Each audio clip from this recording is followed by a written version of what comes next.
With 28 years of service to country and community, Sergeant Frank has plenty of life experience to share. When his service was complete, he wasn't satisfied with retirement. Sergeant Frank founded Adopt a Cop USA, a nonprofit organization that mentors kids with law enforcement officers in our schools. His vision is to change the perception of law enforcement one child at a time. This show covers a wide range of topics with people who make positive impacts on others' lives. Tonight on the show, Sergeant Frank and the Bird Dog are talking with John Koch. Mr. Koch is a military veteran who went into journalism. It is while doing this job that he landed one of the most unique opportunities of his life. Mr. Koch has been reporting on and witnessing Florida's death row executions for many years, starting with one of the most famous serial killers in the world, Ted Bundy.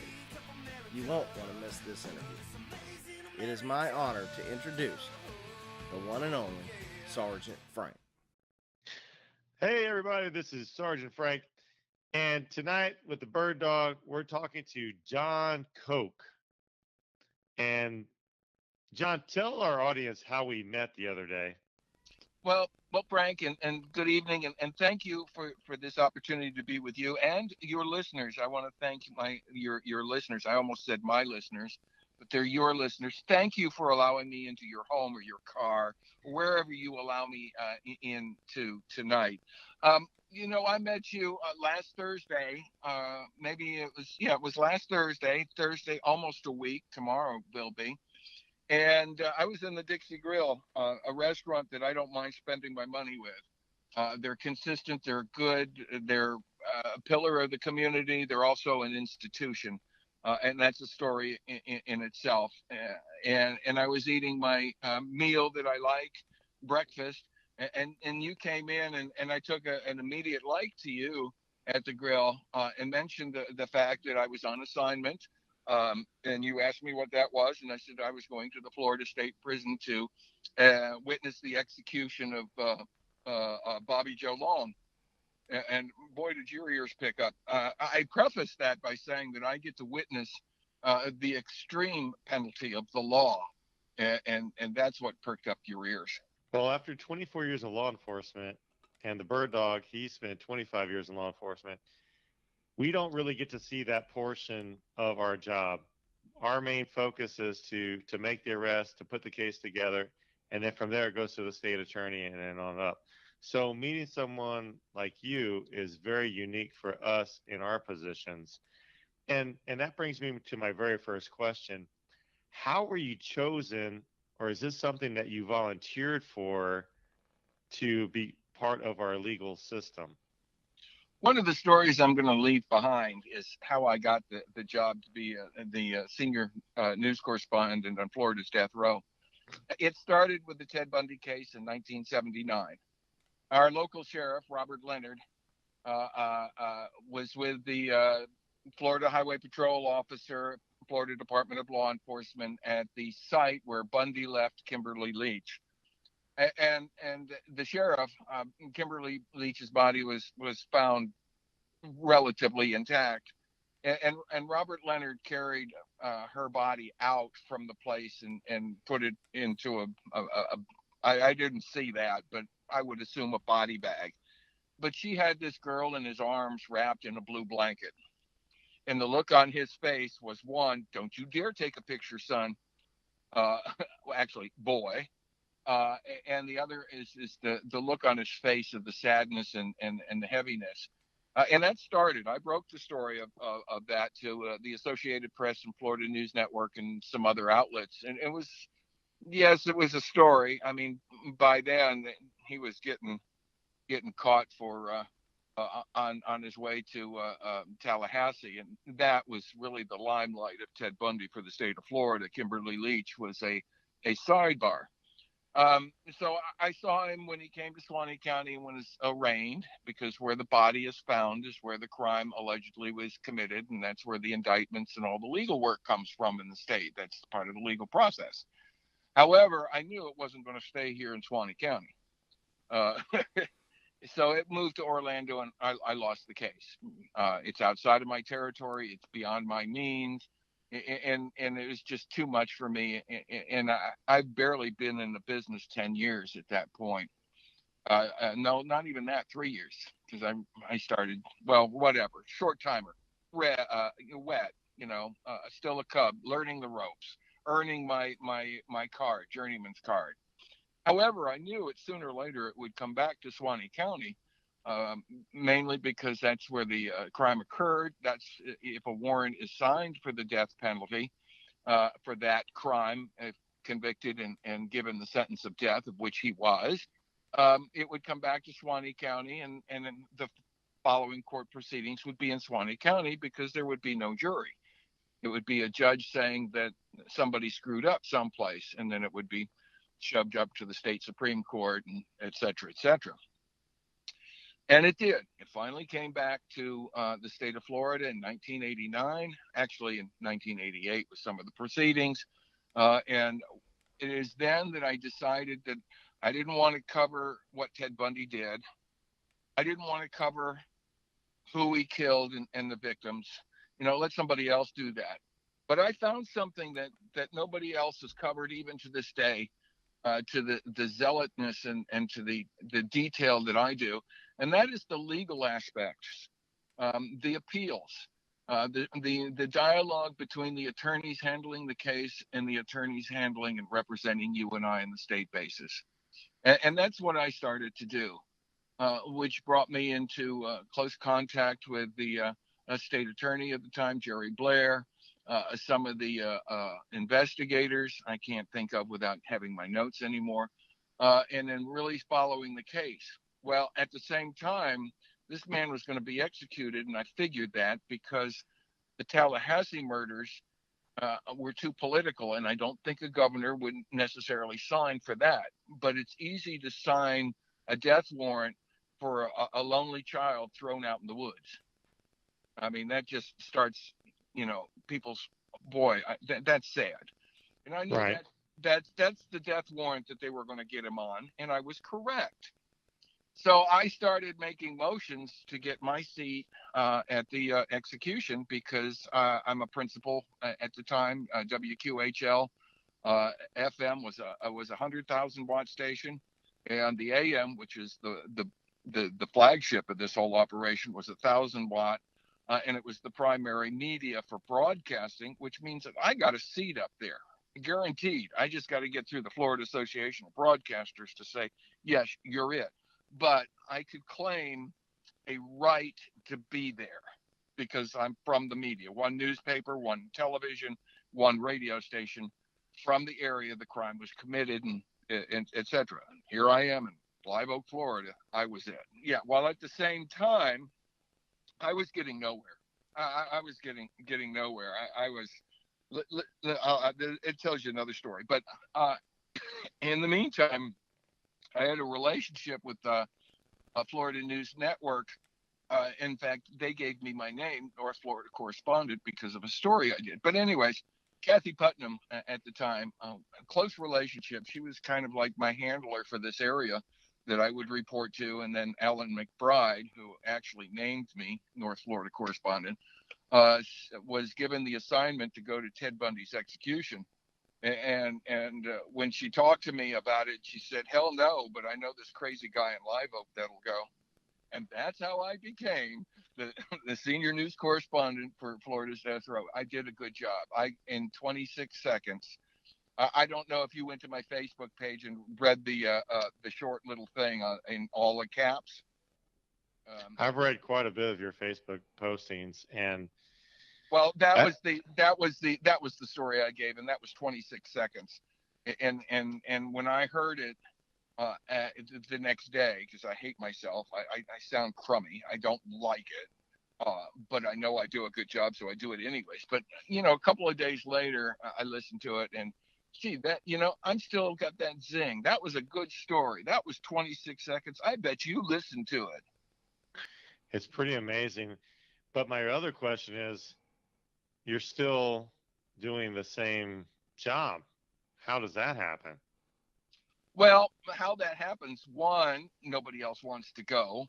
Two, nobody else wants to go and get paid the amount of money I do. I got you. I got Okay. you. And three, I'm the best at what I'm doing for that network, and they know it. So let's get right to the meat and potatoes. I got questions. I want to know how you felt the very first time you saw somebody. Oh, somebody died? Yeah, Well, somebody that get was kind of schizophrenic.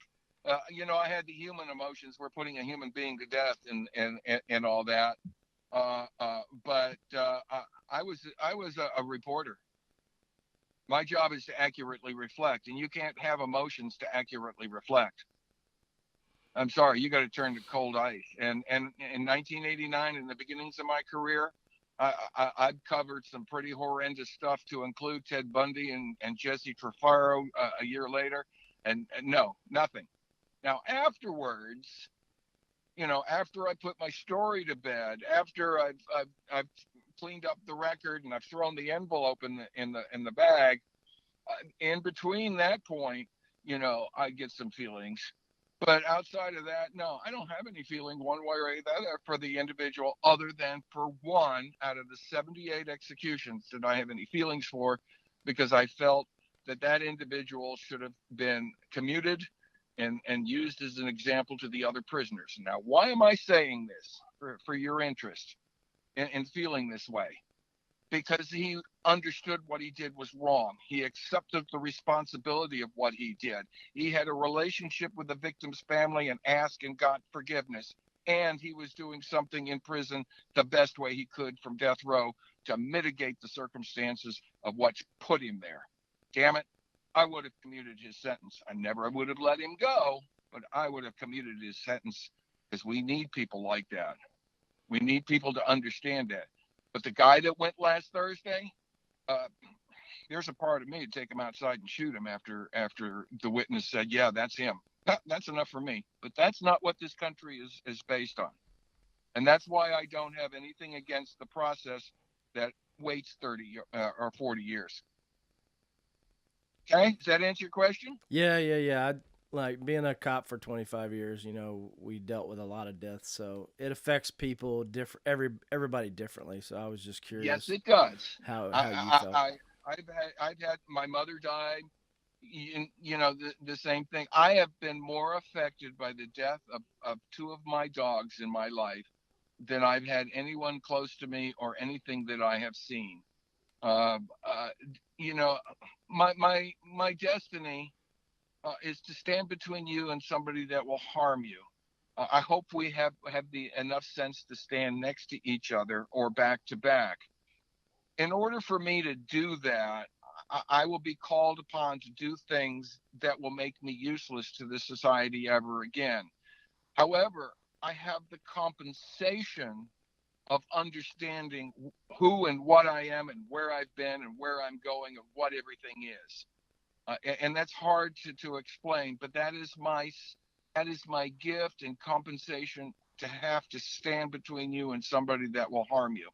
So when you're talking about things like that, or having to execute that, or see like that, I'm a pretty damn cold person, and my wife hates it out of me, because she can't get, you know, I'm better now than I was, years ago with her or my daughter or a kid, but I don't have much empathy for that. And that's why, because I may be called upon to use extreme violence without prejudice to keep somebody away from you who shouldn't be doing the things to you that they are or trying to do. Well, I think that's very similar to law enforcement officers. And the bird dog was a traffic homicide investigator, and he saw horrific things. And you're right. You cannot be a human being at that point. You have to do your job, and you can't think about it as a human situation, because you wouldn't be able to do your job at that point. Bird dog, I know a lot of the people in the prison system that deal with these criminals, and there's one particular guard I have a lot of respect with. And it was 3 executions ago of a man. He decided that he wanted to have a press conference there, and he was given a press conference. And when this man was brought in, and several others that I've noticed this lieutenant at, but in particularly, I could feel his loathsome attitude, the hate of what this man did. But I don't think anybody else could feel that because the way he was treated was, this man is still a human being, and I've got to treat him as a human being, although I hate his guts. And Exactly. the discipline of doing that makes me want to really admire that man and say, thank you, sir, for what you do. And you can't lose that, because then you become worse than they are. And Very that's true. why I'm not a reporter anymore, because I'll become the worst reporter of my old dreams and have nightmares about it.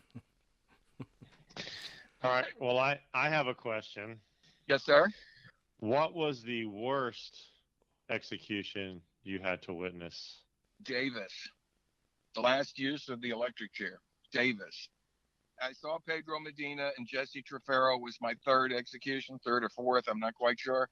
And I handled those. You're dealing with electricity. Come on, I'm sitting with 100,000 watts of FM power, capacitors that'll blow you from here to kingdom come. So I know what electricity does. I've been bitten before.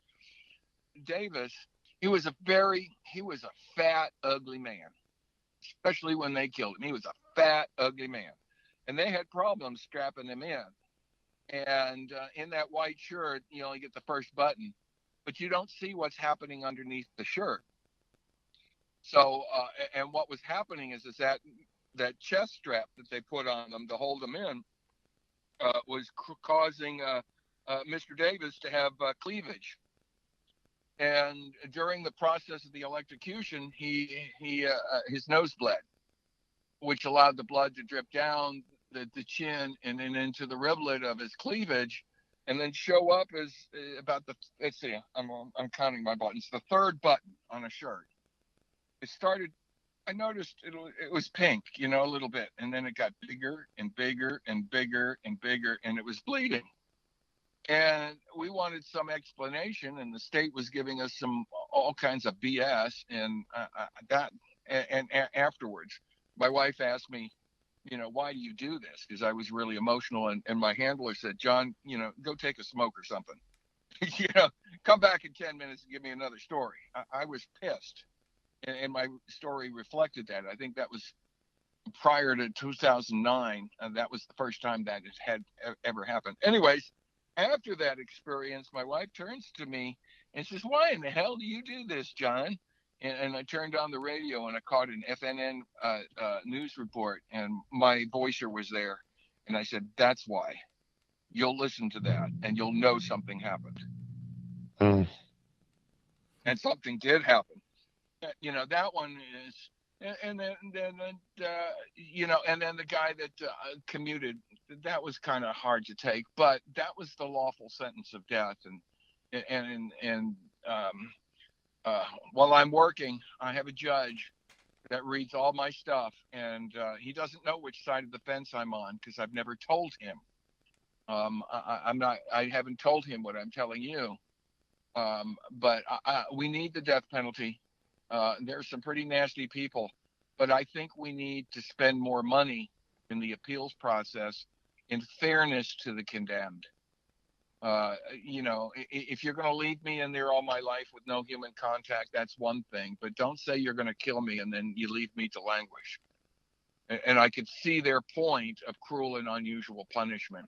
Now, if they're causing the languishment, then I don't have any sympathy. And that's why I say we've got to spend more money in the appeals process after you get the conviction, after you get the sentencing and the determination of guilt adjudication is adjudicated.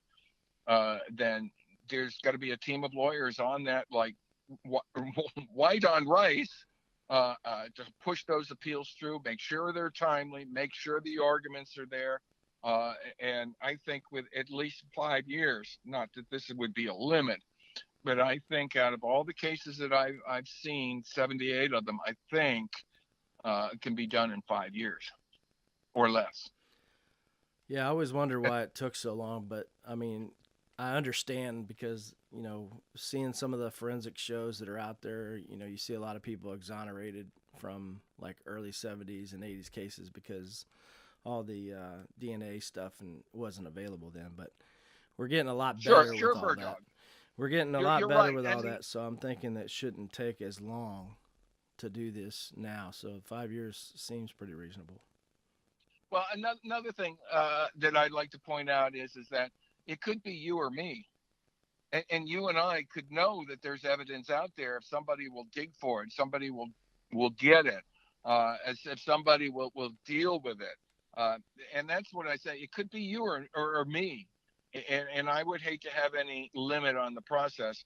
But if it was you or me, and we knew we were innocent, I think we'd be fighting like dogs to get out. And those people who are like that are rare. They're out there. It happens. And I'm sorry. We may have killed before in the 30s and the 40s, and even if the 50s, we may have killed some innocent people. But there's really nasty people out there, and Mr. Long, Bobby Joe Long, is a good example of that. So as far as the executions, sorry, Frank, to jump in front of you. Are they all by electrocution, or did you see any lethal injections? No. The state of Florida after Davis. And I knew when I saw that one, when I witnessed Mr. Davis and the way it went down, I said, this is the last time Florida's going to use the chair. And I couldn't agree more with that. We are civilized. We're a highly civilized and technical nation. Regardless of our faults, we're above the caveman and the drawing and quartering and inflicting pain. We know that this person can't function in society, and there's nothing else to do but get rid of them. So let's get rid of them as comfortably and as painlessly as possible. And the process now, you're dead by the time the 400 milligrams of whatever they're using. By the time that gets through, you're practically dead before they stop your heart and breathing. So you go to sleep and you're not aware. So you're only aware until you fall asleep, and then you're gone. And I haven't seen it other than when they miss the vein. Then you have some problems. But no, I've done my studying. I'm not. You gotta learn. I gotta know the answer to the questions I'm going to ask you, and the answers. I gotta know those, or know something about them. So when you give me that answer, I know how to continue my interview. Well, I'm kind of skipping around, but right. I think this is important for time's sake. But I want to talk to you about the families. Are the families of the victims and the families of the condemned allowed to be in the chamber to watch, to witness as well? No, and let me refer you to the Department of Corrections change and Department of Corrections page and educate yourself a little bit about it. But basically, no. There are 12 state witnesses and there are 12 media witnesses. And of the media witnesses, it's got to be the three major broadcast, television, and newspaper. And then everybody else is drawn from a pool from wherever throughout the state. And that's what I'm acting on, other than I'm a part of FNN UPI, which has a permanent seat because of what I am and what I represent. It could be Joe Blow, Okay. Then you have the 12 witnesses that are of the state. And generally, it's a lawyer, the holy guy that they choose to be in there, and then any of the members of the victims' families.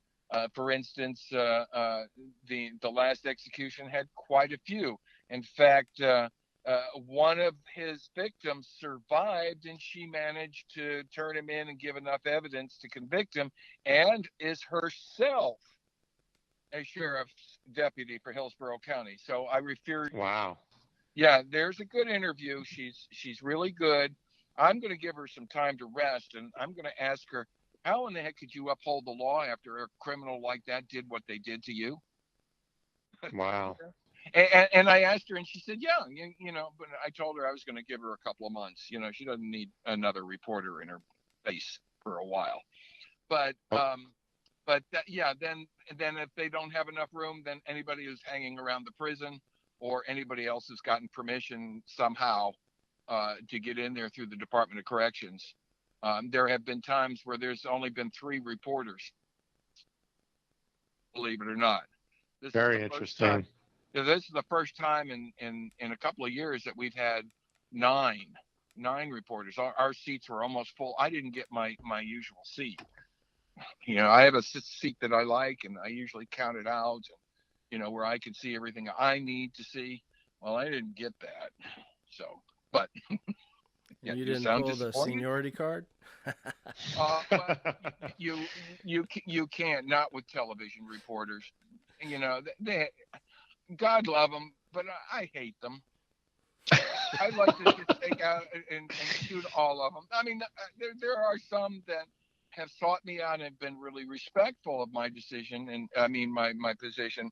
I mean, just because I'm broadcast, I don't know what you're doing. I do know what you're doing. You're doing the same thing you're doing as a broadcaster, but you got two things you got to look for: people's mouths open and eyes shut. Right? Right. Right. I don't have to worry about that in broadcasting. I got to make sure that you don't mumble like this and just You're the legacy of they wouldn't have their jobs if it weren't for people like you, and they probably need to respect that, your wisdom and the roads you've paved for them to get where they're at, and they probably forget that a lot of times. Well, that and I know I'm a dinosaur. I would hump more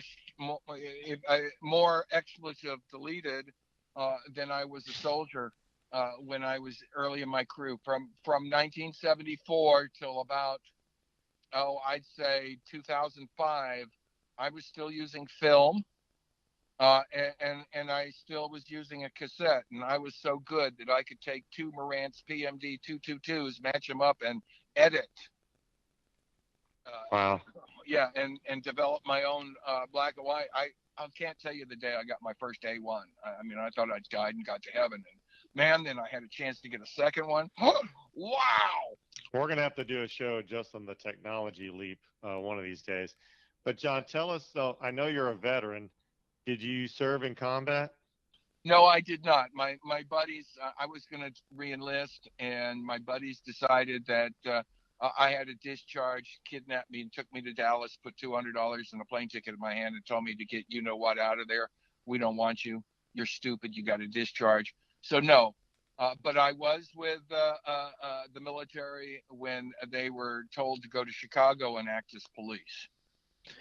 Do you think that's affected your positioning and the way you report facts, the fact that you went through boot camp and you were in the military? Do you think that changes the way you view some of the things that you've reported?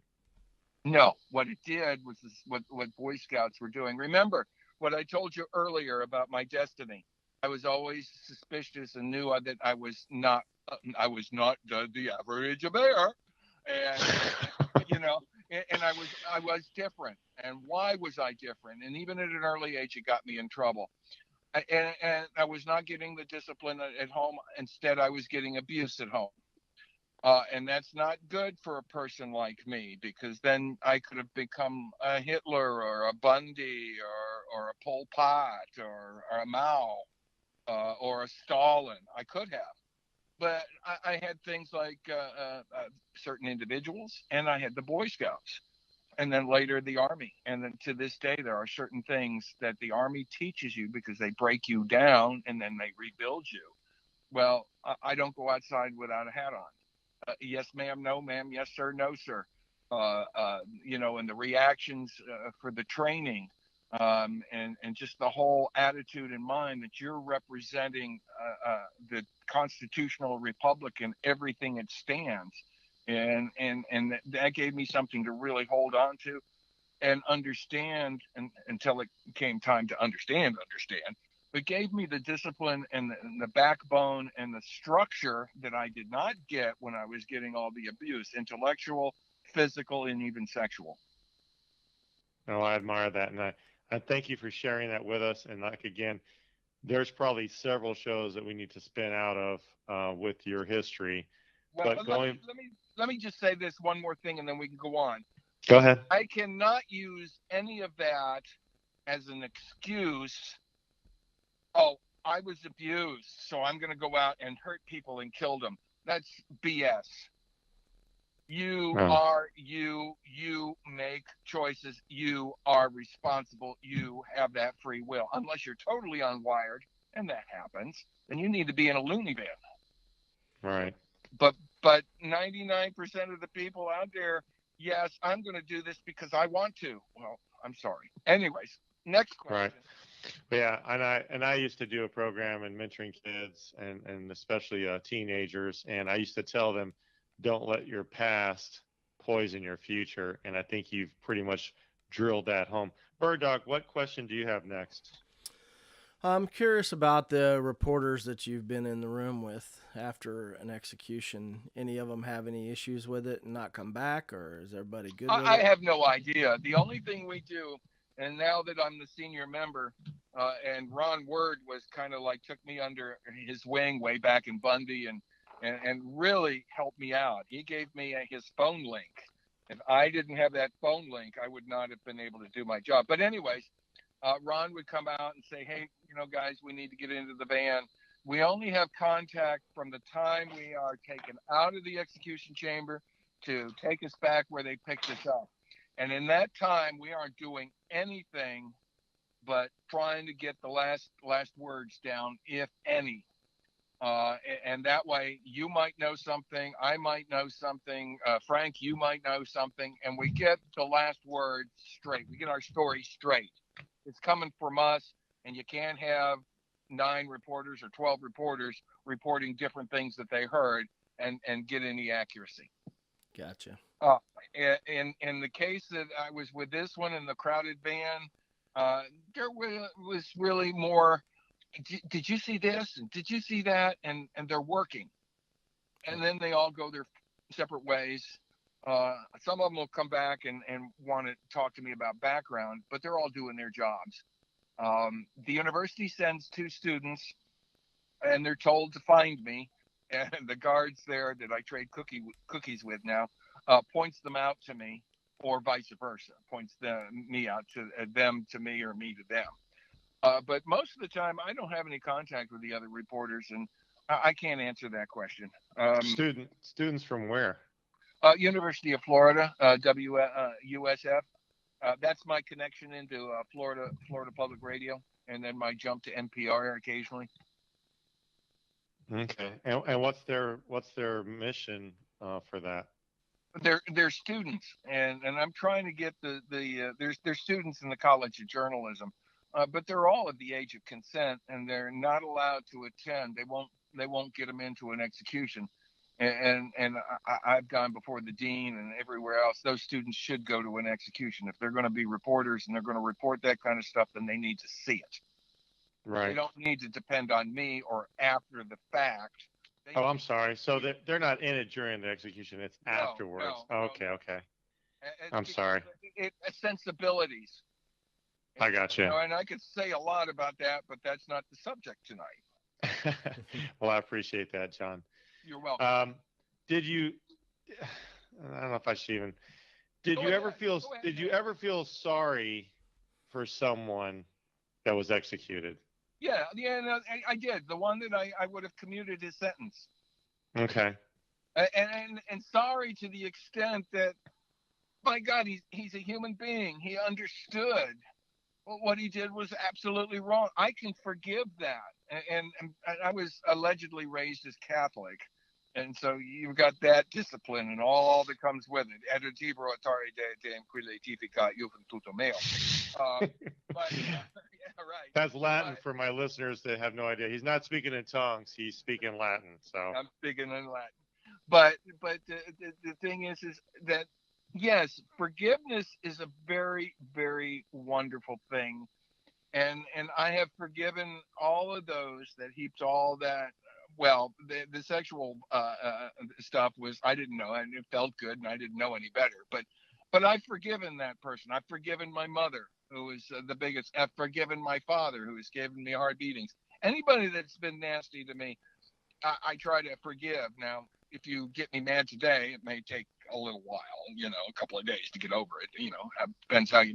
But generally, to forgive, and that's a human element, and it's something that is desperately needed in today. And yes, I can forgive Mr. Jones for killing those 30, 40 women, but I wouldn't let him out of a cage for the rest of his life.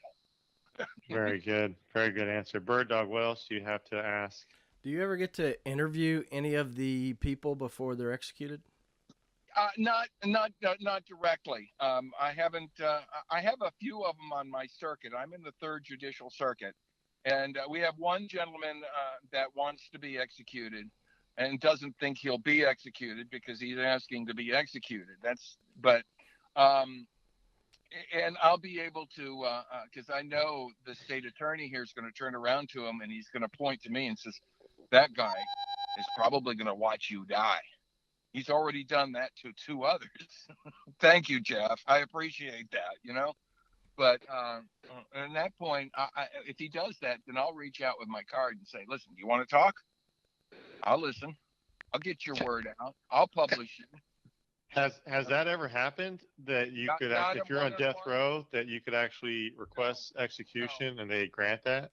No, but let me tell Okay. you, part of the procedure is that I'm being executed tomorrow.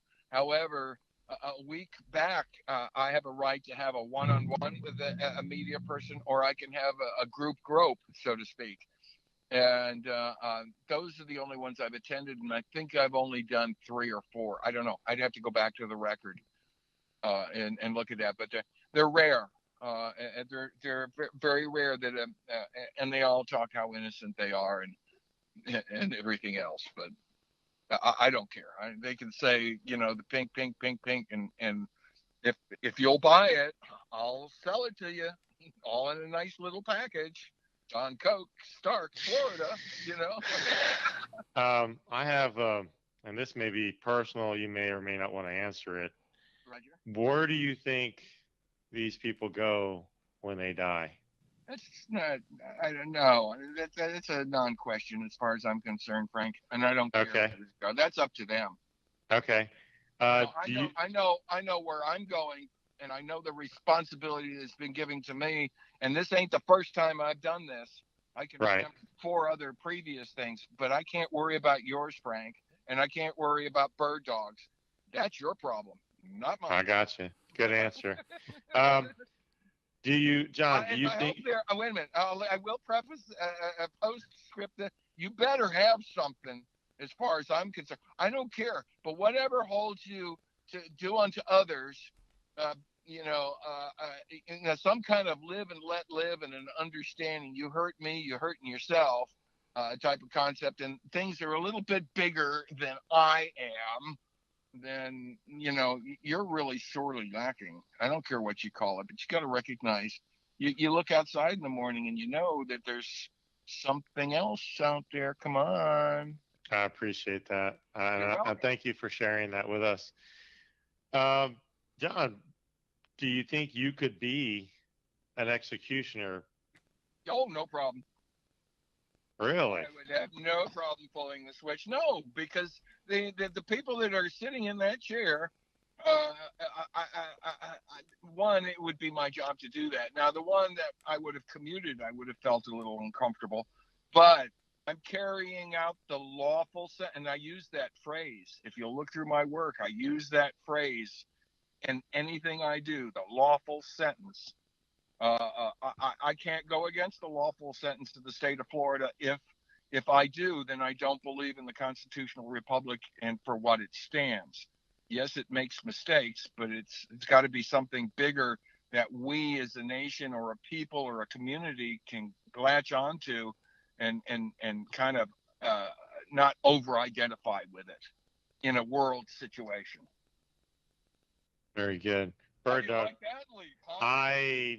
It's obviously not your first interview, so. No, I usually do the interviewing. That's why. Bird Dog, what say you? I got another question about, you keep saying that you would have commuted the one guy's sentence because he felt remorse and all that good stuff. And I, dealing with people as a police officer for those years, people lie like crazy and they pretend to be different things. What made you feel like he was because really of the victim, right? I mean, a direct relationship with the victim's family afterwards. In the statements, that particular family came out and had statements, and You knew also. I have friends in the DOC, and they will talk to me, knowing because whatever they say to me, I won't ever repeat. And so I got some deep background on this guy to check out. That yeah, you're right. A lot of people BS, and you're absolutely right. And I can hear that cynicism in your voice, Bird Dog. Watch it. And it's there. I know it's there, and I feel for you. I know where you are. I can say there, but it's kind of like a love warning to you if you're still in law enforcement. If you're not, then don't worry about it. No, Just I'm retired, but it just comes from being lied to over and over and over again for yeah, all yeah, those yes, years. I understand. I hear that. I hear that. And I hope you're not carrying it. If you are, then you got to let it go because it's affecting your health and your quality of life. I know these past 3 years have been the best I've ever had in my life, for many many reasons. But and that's enough of that. But yeah, oh no, I can't stand a BSer. I was caught in a situation where three fat ugly women came at me one night, and I touched one of them, and I was summoned, not arrested, but summoned. That is technically an arrest, but it doesn't include the fingerprints and the photographs. But a summons is an arrest for a misdemeanor charge of battery. Okay.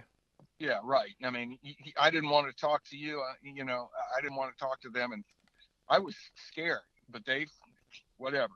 Anyways, I had to go take an anger management class, and I was able to sit on my hands very nicely for about 45 minutes until a guy stood up and started giving his BS, and I told him to sit right down and accept your responsibilities, and you made that choice. Now shut up. Did they keep you in the class? That's what I want to know. Huh? Did they keep you in the class? No, they kicked me out. They said, Mr. Koch, I don't believe this class. But I've got to. This is a part of the state agreement. I've got to in order to get off of probation. And I was going to go to court. I was going to do this pro se, and they were afraid of that too because I handled that charge. I was convicted and then adjudicated, withheld on a charge of marijuana. So I'm a real bad felon. I burned women in houses, killed villages for smoking dope. But uh, but I handled both of those cases pro se. So and I understood I did touch the woman, and it was the unintentional touching of another. So technically, I did commit battery. However, the defense for that was self-defense and fear, and that was my argument before a jury, and I was going to put myself on the stand, and then I was going to question myself and refer to myself at the empty table when I was talking to the jury. And then the other thing I was going to do was just get the person who said I committed this horrible crime and put her on the stand, and I get a little more leeway as the defense attorney to lead the witness a little bit. And by the time I'd be finished with her, she would be coming at me over that, and I would just say, I rest my case. Well, I'm glad it worked out. I'm glad it worked out the way it did. It did. I eventually got the file. The clerk of the circuit court came out with a couple of beers in my file, and I threw it in the fire. Very, very nice. Good ending. Okay. Wow. I never thought when I met you we would be at this point, but that's I have to tell you, I'm pretty. I think a lot of our listeners appreciate your ability to explain a lot of the process, because I don't think a lot of the American public understands how things work out all the way through. And giving us the opportunity to talk to you today or tonight, I think really opens up a lot of that situation for them to see the entire process. Well, I'd be happy to reach out. My Facebook page is a public page. You have my email. You can give that out if they want to respond or whatever. I am an older gentleman going to turn 70 here really shortly. It is my obligation not now to participate as much as I did when I was younger, but to lead those who are taking my place in a very difficult situation that our parents and grandparents gave us and never solved. Right. And I have to tell you, I'm a little surprised that you just said how old you were, because you definitely don't look it. You're keeping yourself in very good shape. Yeah, Now, do you want to go ahead? knows for sure, Do you want to go ahead and give out your Facebook address on the air? It's just John Koch Facebook. You look for the Second Armored Division sign, people. When you put JOHN, common spelling, last name Kilo Oscar Charlie Hotel, and when you pop that in there, um, and I'm you pop it in there, see the Second Armored Division. You want to go muck around? It's all public. Anybody who expects any privacy on Facebook is an idiot. uh, your expectation of privacy on Facebook. So if you don't want them to know, don't put it there. There you go. Hallelujah. Bird Dog, what else would you like to ask Mr. Koch? For now, that's all the questions. I had a couple other ones, but as we go along, I forget. But maybe they'll come back to me. Yeah, typical cop. You forget all the really important stuff. No, we remember all the important stuff. That's funny you say that, because during depositions, the attorneys always like to get your goat a little bit, and they'll ask you the dumbest questions, and then when you don't know the answer to what color socks he was wearing that day, you're like, it wasn't important. Well, you know what they're doing. Do you understand what they're trying to do? Yeah, they're trying to get me mad and make me say stupid things. And No. That's what they want you to think. No. I have 3 attorneys in my head, and my dad was an attorney who punished me by giving me his legal research to do. No, what the attorneys are trying to do is find information to discredit, to raise doubt. Right. And what is it in a criminal case, officer? Beyond and to the exclusion of a reasonable doubt. You're right. Gotcha. Forced doubt, not a made-up doubt, but a reasonable doubt. I'm pretty good at that, huh? Yeah. Yeah. So if you can't remember, I'm hearing the Perry Mason theme song coming. Well, we're definitely going to have to do another 100 shows with you, Mr. Koch, because I think you have a lot of great information. I think especially for the younger Americans that want to help put the United back in the United States, they definitely need to hear the wisdom of somebody like your caliber that's been around the block and has seen the worst that humanity has and where the consequences has ended them up. I'm sorry? And the best too. I mean, Frank, what you're doing, and you too, Bird Dog, in spite of the cynicism that has grabbed you, you're recognizing individuals who are just ahead of you down the river and slowing down, the opportunity to give you the where the logs are and the sticks are, and maybe how to paddle it a little bit better to get it upstream. You get me, partner? Right. Yep. And that's the biggest mission of our program, is to help our kids, because they're not getting this information. Nobody is telling them the truth. Like you are very blatantly telling them the consequences of their actions. And yeah, you're absolutely right. And nobody's sharing the truth with our children. They're sugarcoating it. They're covering it with various things. And they're not giving them a fair shake and letting them make an intelligent decision based on the information. So people like you, you're right. You are a dinosaur, and so are we.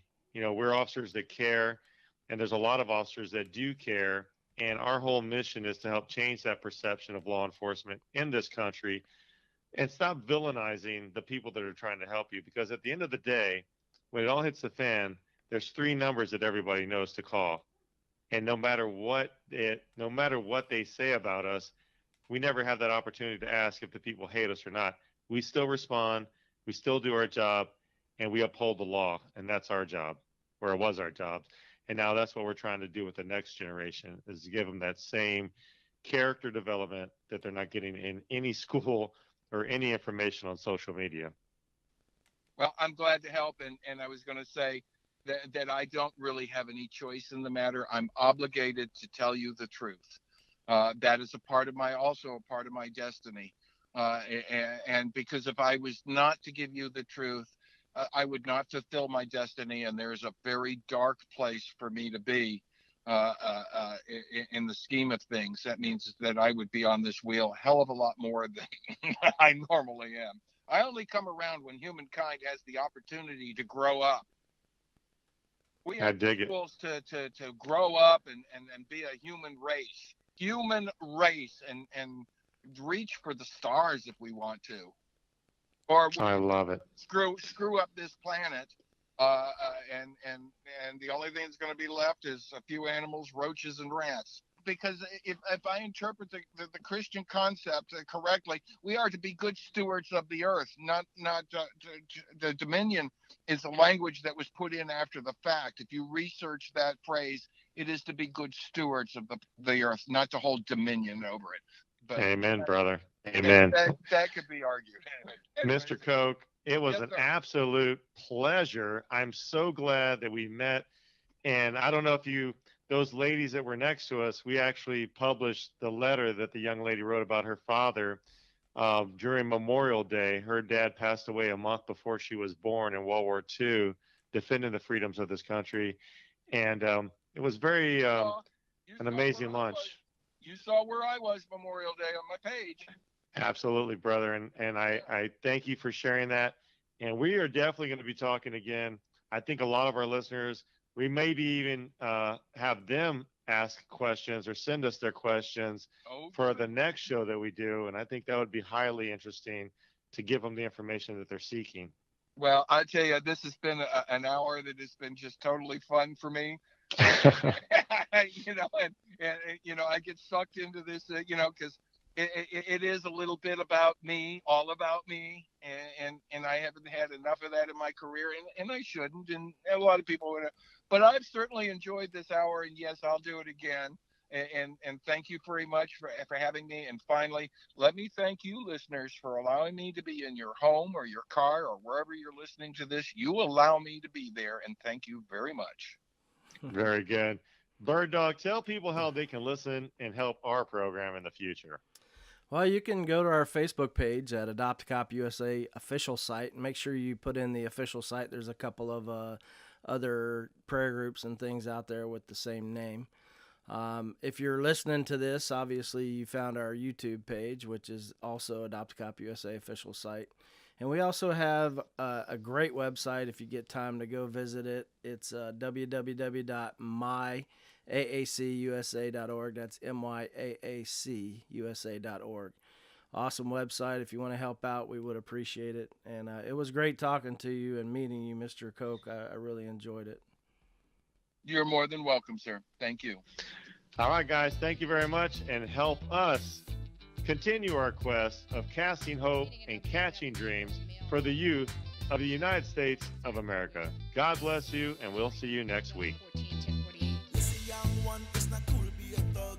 There is nothing good about going selling drugs. The money don't mean nothing when you're harming everyone, and you can get killed bringing pain to your mom. Take a legal substance and you can OD. Overdose from nasty chemicals in the streets. Live a happy life, you gotta keep your hands clean, and most importantly, think about your